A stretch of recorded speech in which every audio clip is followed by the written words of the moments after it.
Welcome into Outkick the Show. I am your fearless leader, Clay Travis. I hope all of you are having fantastic Mondays, wherever you may be across this great country or this great land. I had an incredible time down in Austin, Texas. Got in late Wednesday night, came back Saturday night.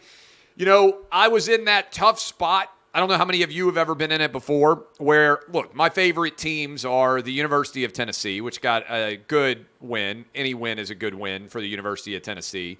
And the Tennessee Titans, which was not a good performance yesterday. I had my boys at that game, the NFL opener.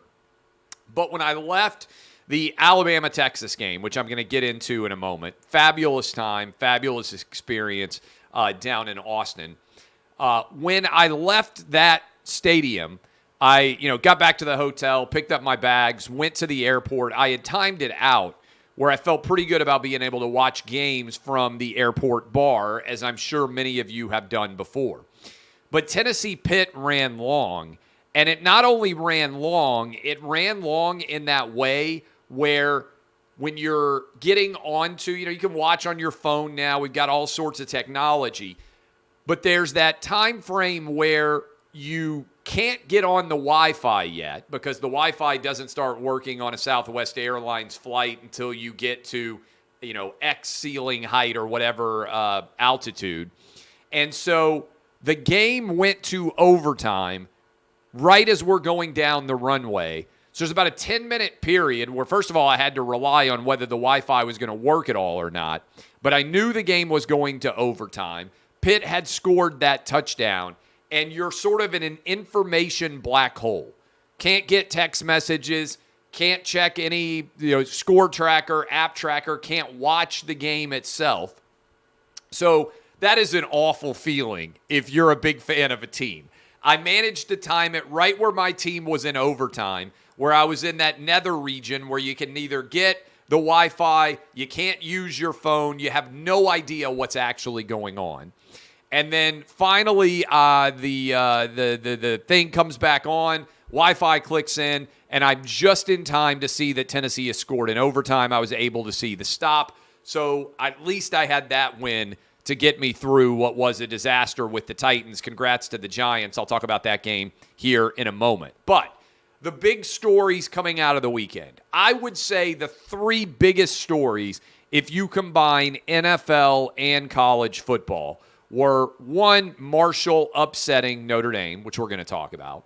Two, Texas A&M losing to App State.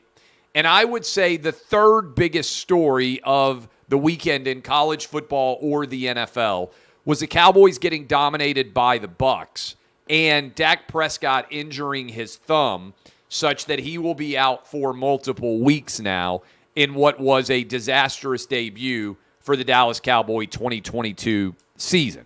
We're going to talk about all those.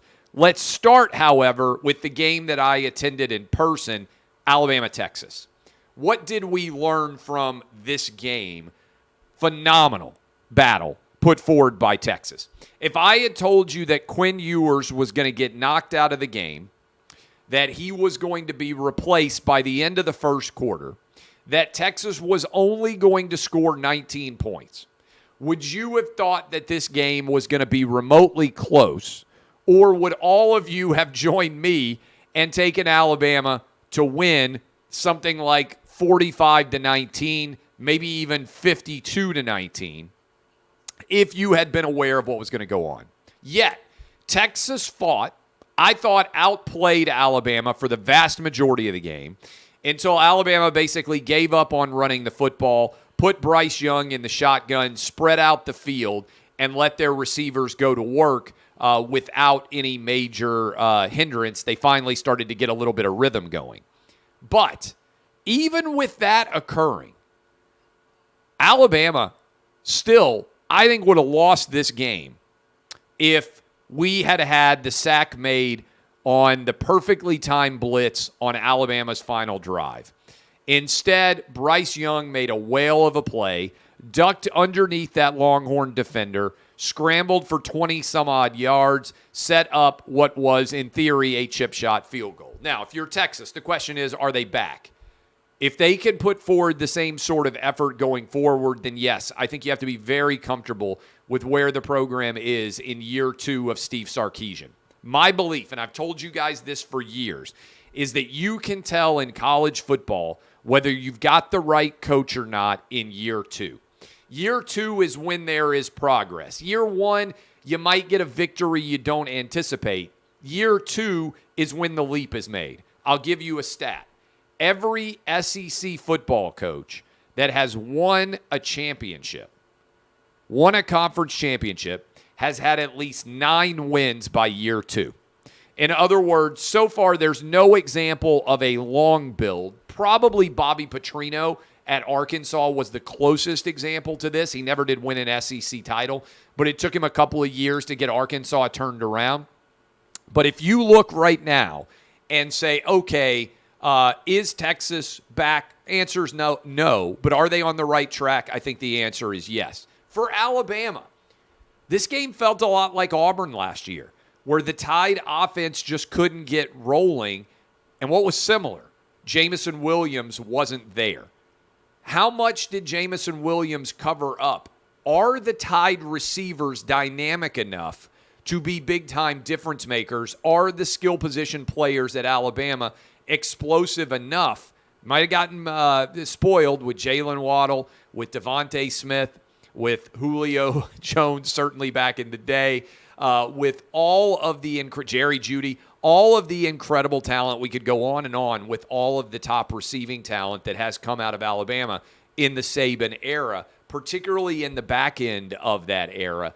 And so I think it's fair to ask the question, is Alabama still as dynamic at the skill positions as they have been most years under Nick Saban? Based on what I saw Saturday down in Austin, the answer is no. So I think Alabama is not going to be as much head and shoulders above everybody else in the SEC as we may have anticipated, and you'll see that when I give you my current top SEC football rankings based only on games that have been played. Now, so that was the game that I watched in person, had an incredible time. Appreciate everybody who gave us a phenomenal reception down in Austin, Texas, both with the Clay and Buck show and also with Big Noon Kickoff. Fun time. Friday night dinner before the game, I was out with the Big Noon Kickoff crew, and we were all hanging out having dinner at the Vince Young Steakhouse. And I turned to Matt Leinart. Reggie Bush is there, Rob Stone, Urban Meyer. But I turned to Matt Leinart and I said, just think, if you guys had actually had Reggie Bush in at the end of that USC-Texas game and gotten that first down, Vince Young Steakhouse might not exist at all. We might not be sitting here eating this meal right now. I don't know that Leinart thought it was as interesting or funny as I did, but good time. Brady Quinn was also there. We got a great group if you haven't watched Big Noon yet. Over 10 million people, it sounds like, watch the Alabama-Texas game, which is just a monster audience for Fox and also for Big Noon. So that's my take on the Alabama-Texas game. Let's talk about App State A&M. I can't defend Jimbo Fisher's performance here.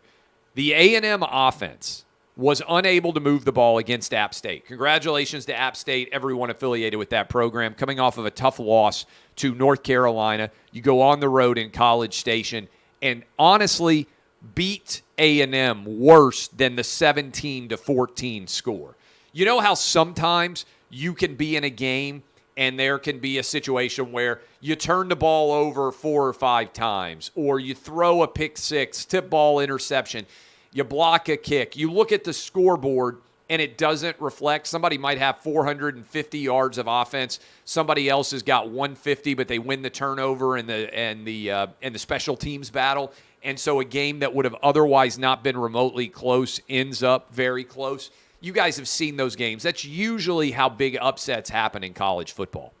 That wasn't A&M against App State, which is why it has to be so alarming to A&M people. You're in year 5 with Jimbo Fisher. You're paying him almost $10 million-ish a year. You are paying for championships. Jimbo Fisher is 1 game worse through 50 games than Kevin Sumlin was at A&M. You fired Kevin Sumlin for Jimbo Fisher.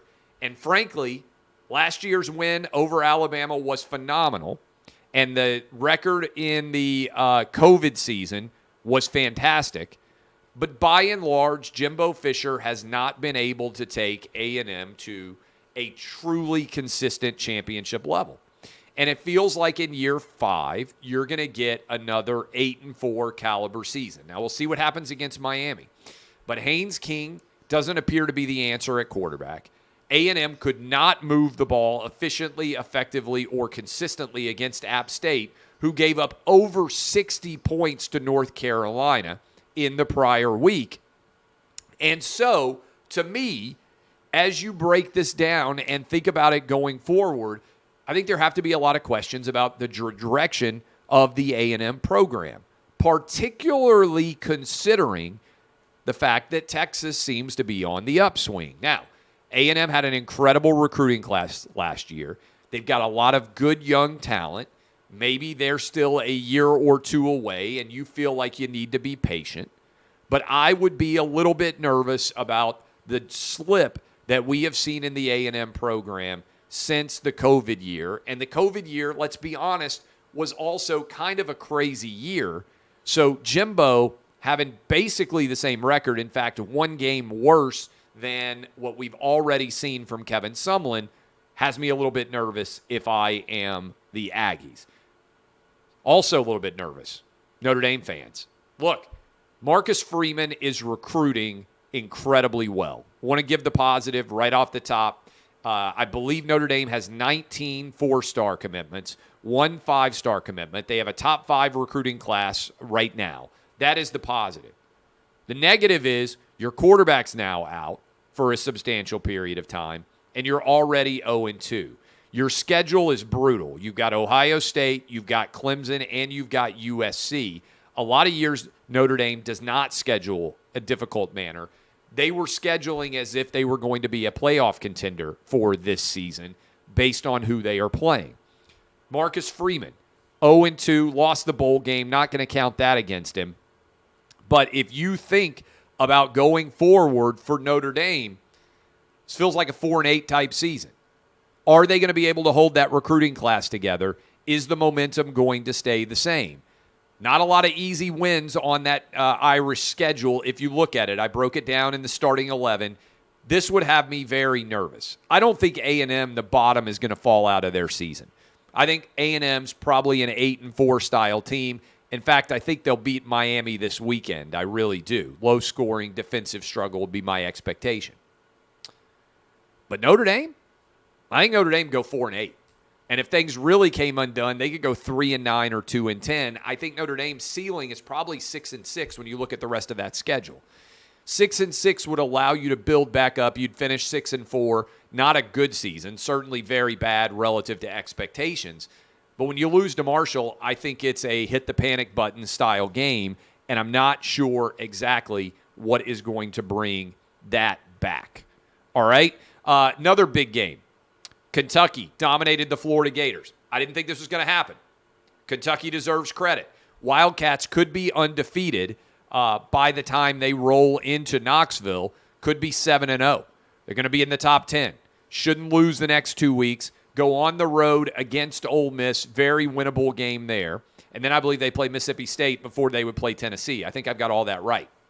So Kentucky is going to be 4-0, going to Oxford for what will be a massive game to give them a chance to get to 5-0. They're going to get back their star running back, Chris Rodriguez, evidently for that Ole Miss game after a 4-game suspension.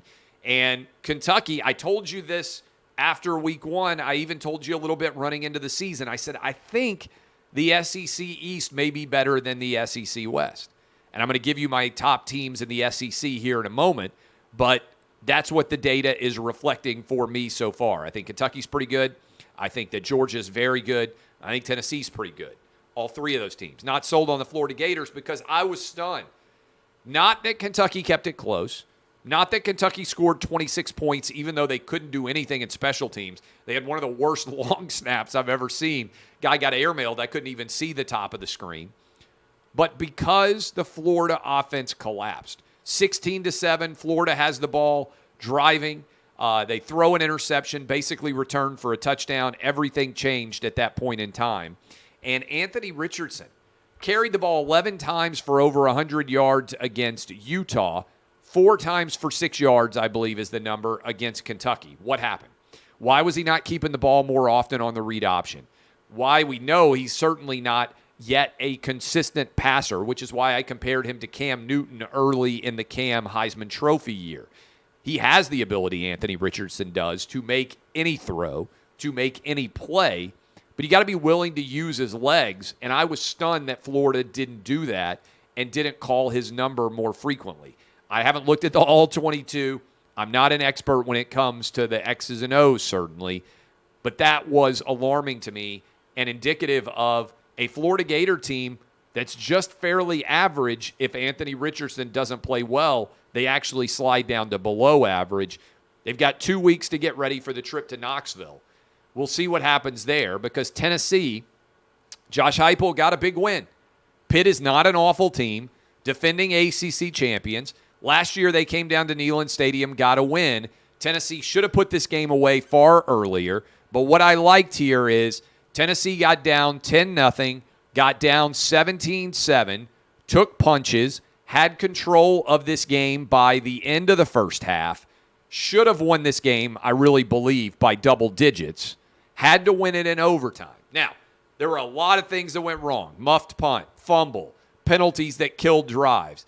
Tennessee only scored 3 points in the entire second half. That was inexcusable. I think Josh Heupel would be the first one to say it from an offensive execution perspective. But they got into overtime. They made a play. Hendon Hooker hit Tillman for the touchdown. And Tennessee did something that they oftentimes could not the past several years. That is, win a game where they made a lot of errors. They didn't play well, and they still won on the road against a top 20 team. Should beat Akron. They're around a 50-point favorite this weekend. And Knoxville, Tennessee is going to be electric on September 24th when the Florida Gators roll into town. Tennessee has a chance to get to 4-0 and then hit their bye week and have 2 weeks to get ready for LSU on the road. Should be a tough game. But Tennessee has a real shot at an undefeated September. Josh Heupel, year 2, I mentioned how you know in year 2. I think you'll know whether Josh Heupel is the guy for Tennessee almost by the end of the Florida game. Because if Tennessee beats Florida, as they should, they'll be sitting at 4-0.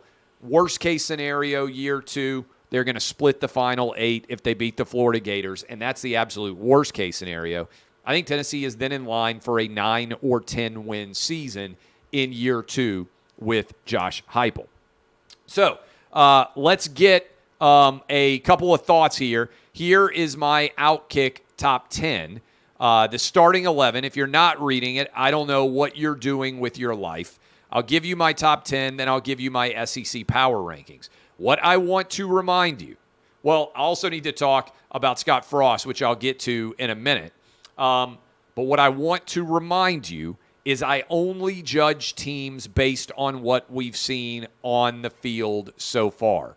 That is, I am not judging based on what I expect to see happen. I'm judging based on what we've actually seen happen. A lot of people don't understand that. I don't think we should have a poll, honestly, until like a month into the season, because a lot of times you end up ranking teams based on how good do you think they are as opposed to what they actually put out onto the field. So my top 10 right now, national top 10, Georgia, 1, Kentucky, 2, USC, 3, Tennessee, 4, BYU 5. BYU got a big win over Baylor in overtime. Arkansas 6. Razorbacks handle Cincinnati, and right now they have been able to handle both Cincinnati and they have beaten South Carolina. Iowa State 7. Congratulations to Iowa State for beating Iowa. That Iowa offense really is atrocious. Washington State 8. Monster win for Washington State. Huge underdog on the road to beat Wisconsin. Mississippi State 9. I think Mississippi State is the second best potential team in the SEC West, right up there with Arkansas. And Alabama at 10. I'm giving Alabama credit for a win over Texas. All right. Here is my SEC power rankings, 1 to 14. Okay. Georgia, I've got as the best team in the SEC. That dominant win over Oregon, neutral site, Georgia Dome, whatever it is, Mercedes-Benz Stadium, the main football stadium in downtown Atlanta. And then they handle Samford. It's hard to even get a read on that. Kentucky, I've got in the second spot, giving them a lot of credit for going on the road and winning in the swamp, beating Florida for 2 straight years for the first time since the 1970s. I've got Tennessee as the third best team in the SEC. I'm giving a lot of credit to Tennessee for going on the road and beating Pitt. That's a game that Tennessee would have lost many of the last several years. I've got Arkansas, as I said, at 4, home wins over Cincinnati and over South Carolina. People sometimes ask, how do you assess? I give more credit to road neutral wins and to completely dominant performances. Just factor it in. Mississippi State, I've got at 5. That was an impressive win going out to Arizona and taking them down. I've got the Crimson Tide all the way down at 6th right now in the SEC. They'll get their chance to climb back up, but nothing that I saw in person against Texas made me, if it weren't Alabama on the jersey, if it didn't say Alabama on the jersey and you watch that game against Texas, you wouldn't be thinking to yourself, hey, this is the best team in college football. I'm not even sure you would be thinking, hey, this is for sure a top 10 team. I got Florida at 7, still giving them some credit for the win over Utah. Ole Miss at 8, Auburn at 9, South Carolina at 10, LSU at 11, A&M at 12, Vanderbilt at 13, and Missouri as the worst team in the SEC. Scott Frost is out. I will 100% expect and take on all the criticism out there. I thought Scott Frost was a phenomenal hire. In fact, I'm not sure that I've ever been more confident that a hire would work than Scott Frost being the pick for Nebraska. It seemed like the return of the prodigal son, the perfect fit at the perfect time to lead Nebraska back to major relevancy in college football, and it just flat out didn't work. Scott Frost fired. He'll probably get another job in the years ahead, but I would imagine that this is a stinging rebuke for Scott Frost. 5-22, I believe, in one-score games. A lot of bad luck for Nebraska, but when you lose to Northwestern and you lose to Georgia Southern, you just have to go. Credit to Clay Helton, former USC football coach, for the big win on the road with Georgia Southern. I was watching. I loved the quarterback sneak late there to get the touchdown that put Georgia Southern ahead. Apologies to Georgia Southern and Georgia State fans out there for messing up a couple of times in my column, Georgia Southern versus Georgia State. I'm writing thousands of words early in the morning. I am not perfect. I'm not trying to slight your school. I'm not trying to show disrespect. Georgia Southern gets the win over Nebraska. And I don't know where Nebraska goes now. I think you can look at Lance Leopold. I think you could make a run at Matt Campbell.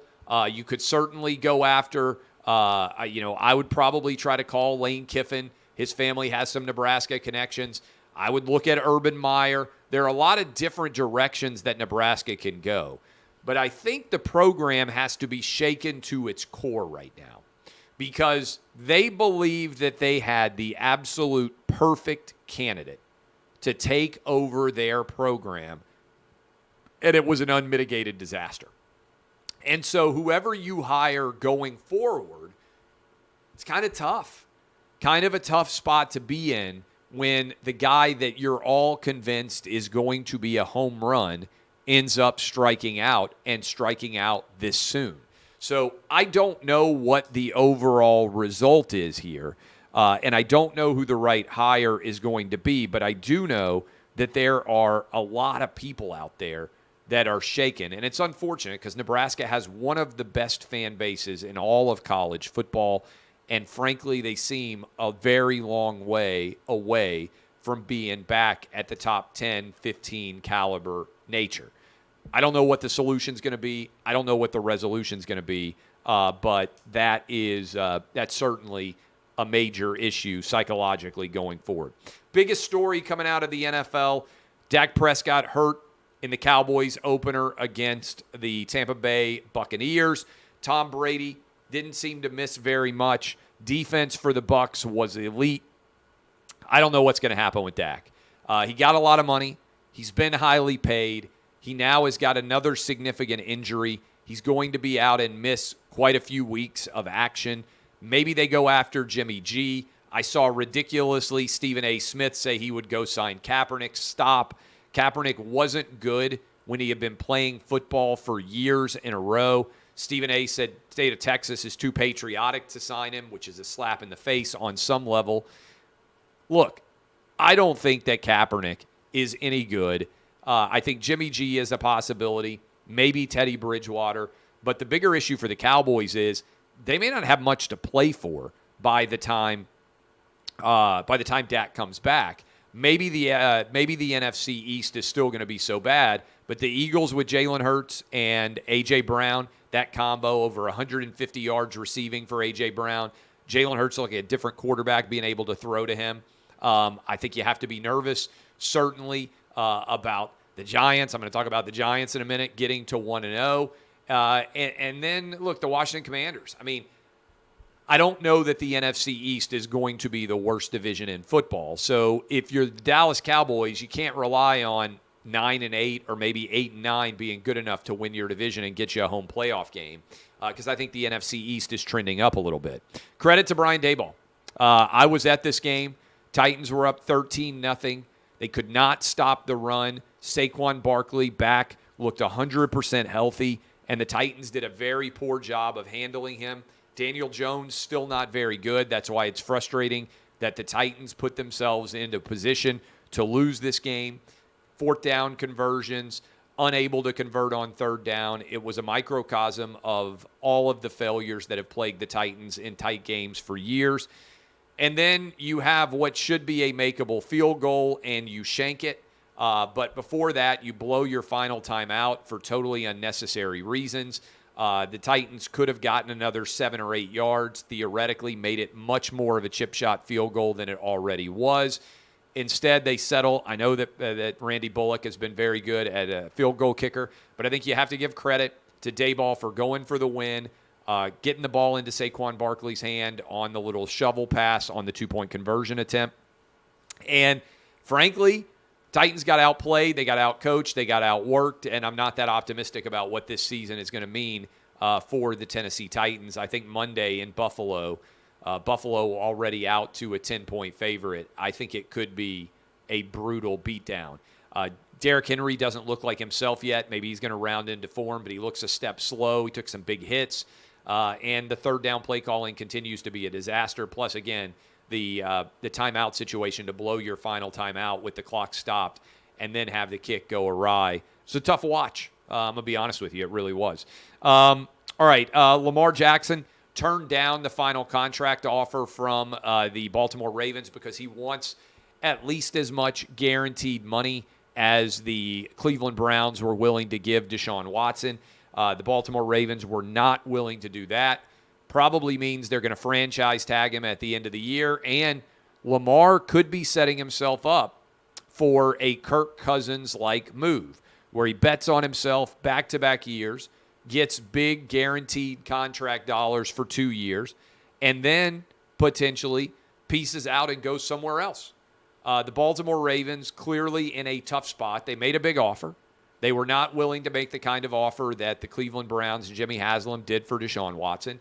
And as a result, Lamar Jackson is saying, hey, I'm going to gamble on myself. Again, the best example I would point to for him is what happened with Kirk Cousins. If he plays and finishes this year healthy and has a successful season, then to me, he is going to be setting himself up for an even bigger payday, but he's taken on the risk. Credit to him for being willing to do so. By the way, second time I've been to a Titans game in a row and had an extremely dejected walk back across the bridge against the Bengals. It was because a last-second field goal went through. Against the Giants, it was because a last-second field goal did not go through. Titans, of course, on the wrong end of both because that's what the Titans do. But the reason why the loss to the Bengals hurt so much last year was because of all of the young quarterback talent in the AFC. It's overwhelmingly slanted on this side of the field. Titans missed their window. Titans had a chance to potentially make a run to the Super Bowl with a mediocre, aging quarterback in Ryan Tannehill. And now there are many teams with many better, younger quarterbacks. Titans' window feels like it is closed. I don't think we're far away from blowing up everything and rebuilding on a multi-year process. We'll see whether I'm right or wrong. I am Clay Travis. I hope all of you have had fantastic weekends. I'll be back with you tomorrow, going to write now on my new book. This has been Outkick the Show. DBAP, unless you need to SBAP.